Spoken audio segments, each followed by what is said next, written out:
Many of the concerns in Lahiri and Mistry about past, about nation, about imagined communities, about memory, nostalgia uh, are thought about by Rushdie in his seminal essay called Imaginary Homelands.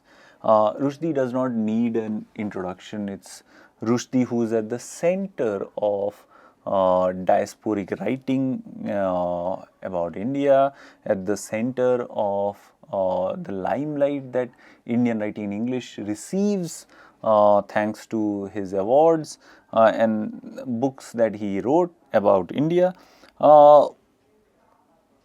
Imaginary Homelands, that's why it's an important essay, because it verbalizes many of the issues that are the salient features of diasporic writing. In the first paragraph itself, he has an important line which I think makes us rethink our notions of ideas of past, identity, and concerns of nation and discourse itself. He says he thinks about a photograph.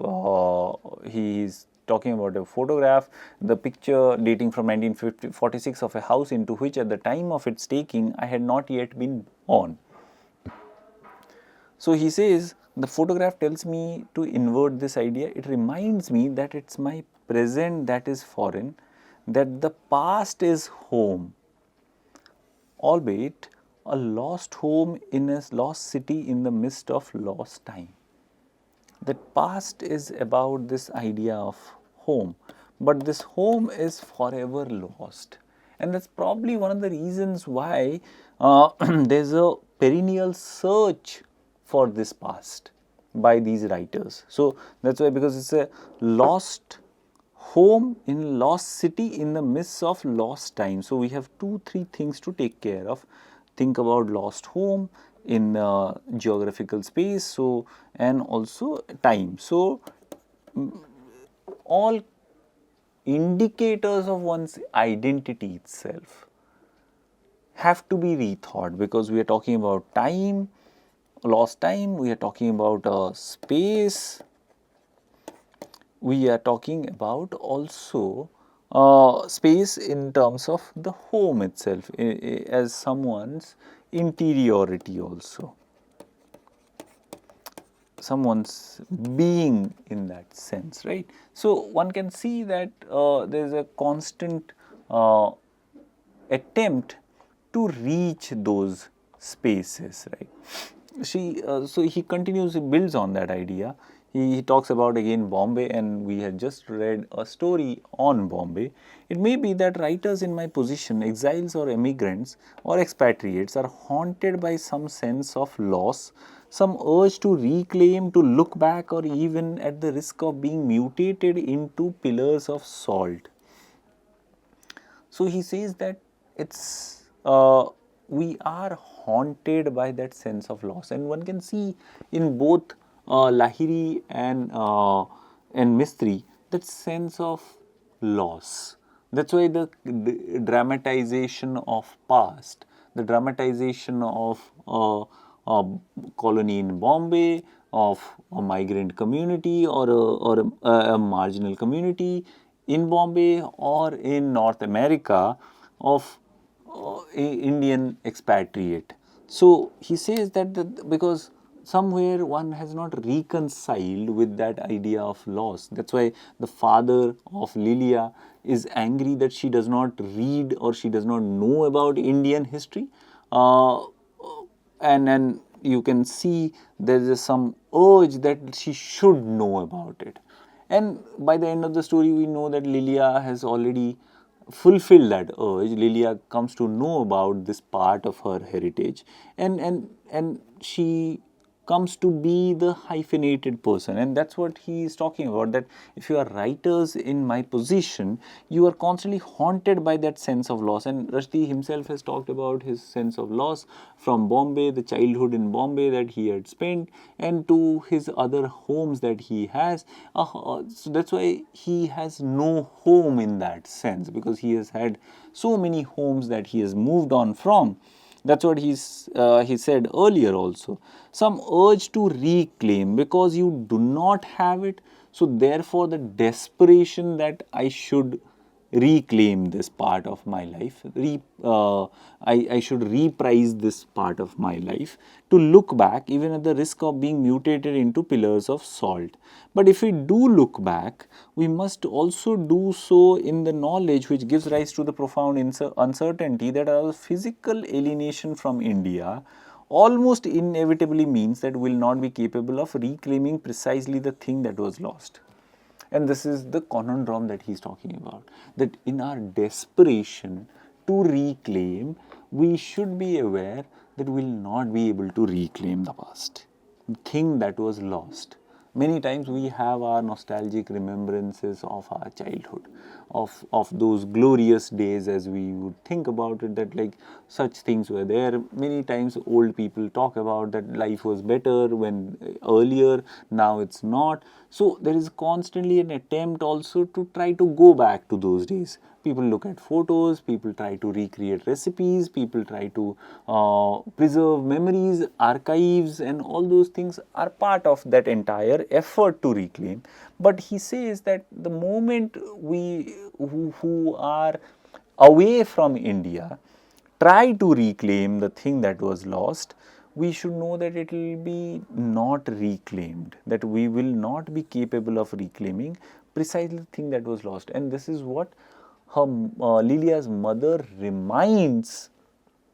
If we follow the story, that's what Lilia's mother reminds her father, that we have left that place, and we left for a reason.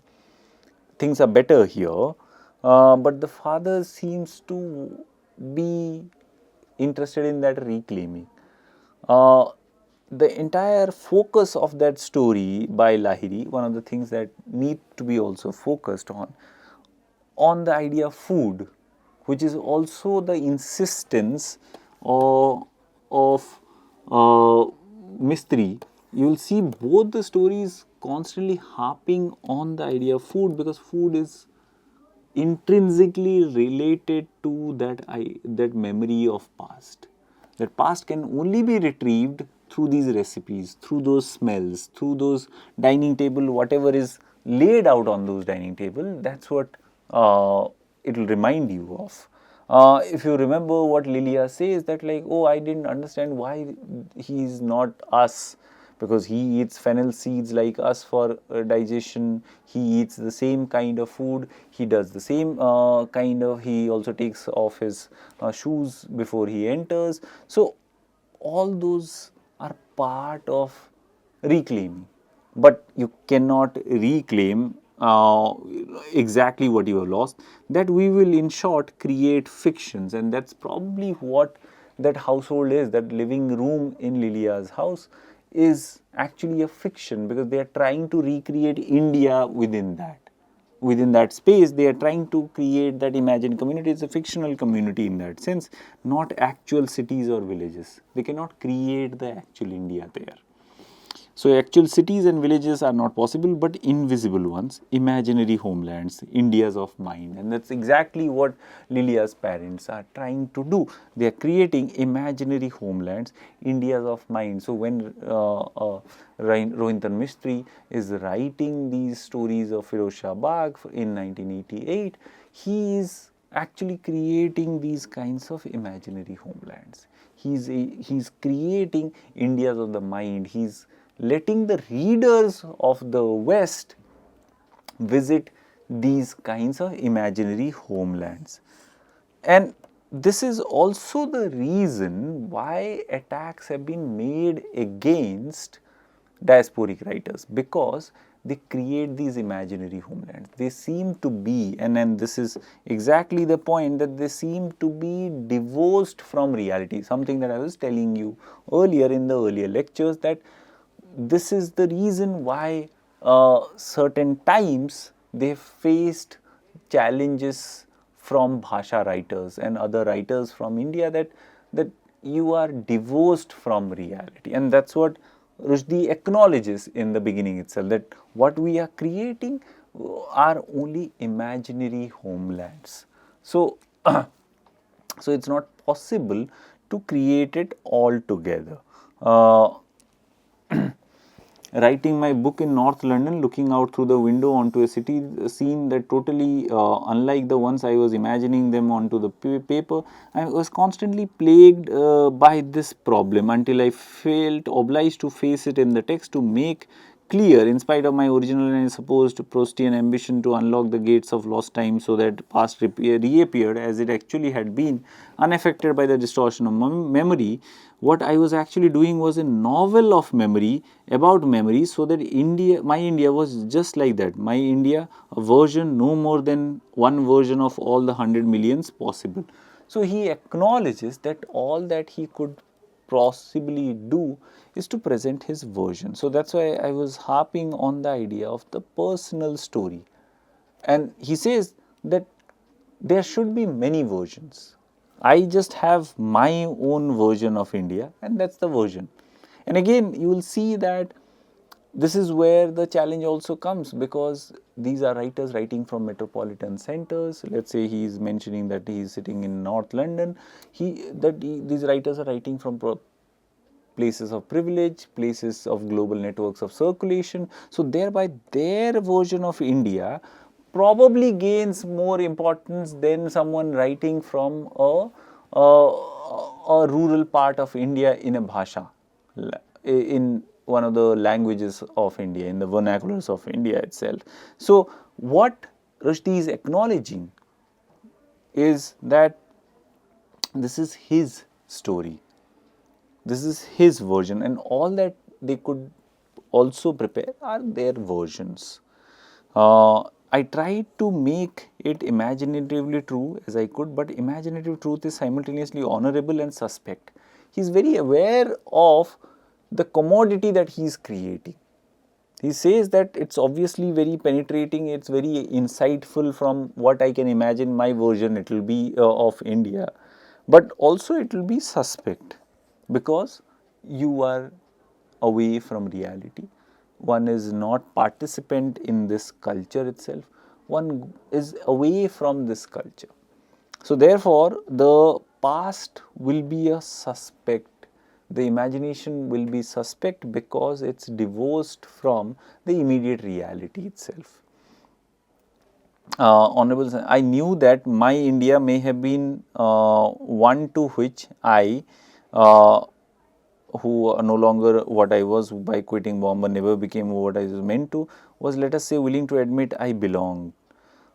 So he says that probably India has changed, but for me India remains the same, the one that I want to go back to. Again, it might also help us to think about our own lives and our own experiences with past. Some memories are our core memories, those nostalgic memories of our life from childhood, some happy memories or something. We don't want them to change. That's why we do not like certain places changing. We like certain old world, as they call the old world charm, because it means that some things have remained same, something has remained the same as my version of it, my imagination of it. If I go back to my village, I should be able to see the house I was born in as the same one, that no one has demolished it, try to renovate it, try to change its shape and size and dimensions. That would probably break my heart. So I would like it to be the same. So that's why people want to preserve and archive and all those things. So that's why he's saying that his entire endeavor then, and by him we can extend this argument about all the other writers, diasporic writers, who are forever in this attempt to create this kind of a past, because this past is very intricately related to their identity itself, and that's what he makes clear in here. He says that the memories of the past are broken mirrors, who some of his fragments are irretrievably lost. But this loss also tells us that this is what I am in that sense, and that's why he says here, as you would remember, who I am no longer what I was, who by quitting Bombay never became what I perhaps was meant to be. So in that sense, the past is the broken mirror, and it's partial, but then that partiality is what I am. I am probably that kind of made up of these fragments, and that's what he says, that the shards of memory acquired greater status, greater resonance, because they were remains. Fragmentations made trivial things like symbols, and mundane acquired numerous qualities. It may be argued that the past is a country from which we all have emigrated, that its lost is part of our common humanity, which seem to me self-evidently true, but I suggest that the writer who is out of country and even out of language may experience this loss in an intensified form. It is made more concrete for him by the physical fact of discontinuity, of his present being in a different place from his past, of being elsewhere. This may enable him to speak properly, concretely on a subject of universal significance and appeal. He says that because I have migrated, the loss is part of me now. And he says that migration is now common to humanity. And as we saw, whether it's Jacqueline who has to migrate from Goa, or Lilia's father who had to migrate from India to America, whether it's a transatlantic journey or it is across the state from Goa to Bombay, one has migrated. And he says that those who have migrated, and all of us in terms of in search of better opportunities, jobs or other reasons, we are on move. The globe is constantly on move, and that's why he says that we all have emigrated in that sense from a certain kind of past, and that's why the loss is of common humanity. But if you look at writers, this becomes much more acute, because if the writer has moved out of their realities, someone like Rushdie who had to move out of Bombay and then goes on to live in other parts of the world, and out of language. Let's think about someone like Lahiri, who had to move out of Bengali, or someone like Mistri, who is not anymore probably participant in the economy of multilingual India in the way that he would have been when he was living in Bombay with its entire cosmopolis. So you are away from the reality as well as from the language. So in that sense, your world is no more encumbered by these realities itself. So you feel a loss of an intensified form. It's made more concrete for him by the physical fact of discontinuity, his present being in elsewhere, that the person is elsewhere. So the writer gets made in that way. It obviously opens in that way universal subjects for him, because he can't participate in his what was his or her realities, his or her worlds. They can't participate anymore. So therefore they probably have to now participate in universal significance and appeal. So the writer therefore can no longer in that sense to will not be looking at local or the materials that would have been would have constituted his world, Now the world will become bigger, and that's why only they can deal with things that are universal. That's why in both the stories, you will see more in Lahiri's, the attempt is to look at the universal significance and appeal. And this is a double-edged sword, as I have been talking about. This also means you are not tethered or linked to ground realities. It also means that you will lose out on the local flavor also. He continues with it, and he says that that this is part of living with fragments. This is what it means to be in fragments, live in fragments, and to live with that partial view of the world. That the world is partial, and I want you to understand what he's trying to say to unpack it a bit more. He's at the same time talking about two paradoxical things. He's saying that you become you only have a partial vision, but somehow your writing becomes universal. What does it mean in that sense, right? So, for example, let's look at the story by Lahiri itself. Lahiri's world there, or or Lilia's world there, is restricted because it's mediated only through Mr. Pirzada. So the sample is very small, and whatever access to the past she has is through Pirzada and her parents. So then the past is very narrow or limited. So that's the partial part of it. But then the story, the moral of the story, or the broader broader lessons from the story are towards this idea of humanity and the solidarity that exists beyond the borders itself, which is a notion that is universal.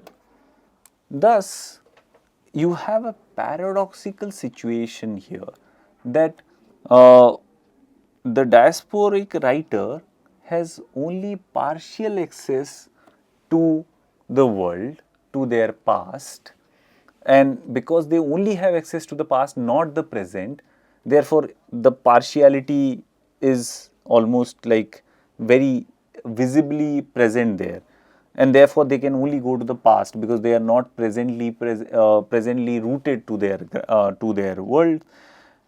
And because of that partiality, the things that will come out, uh, they can speak properly and concentrately on a subject of universal significance and appeal. Appeal like solidarity, appeals like humanity that goes beyond these ideas of nations and the concerns that will be plagued by, let's say, India or Bangladesh in that sense, right? So those are things that Rushdie is trying to draw our attention to.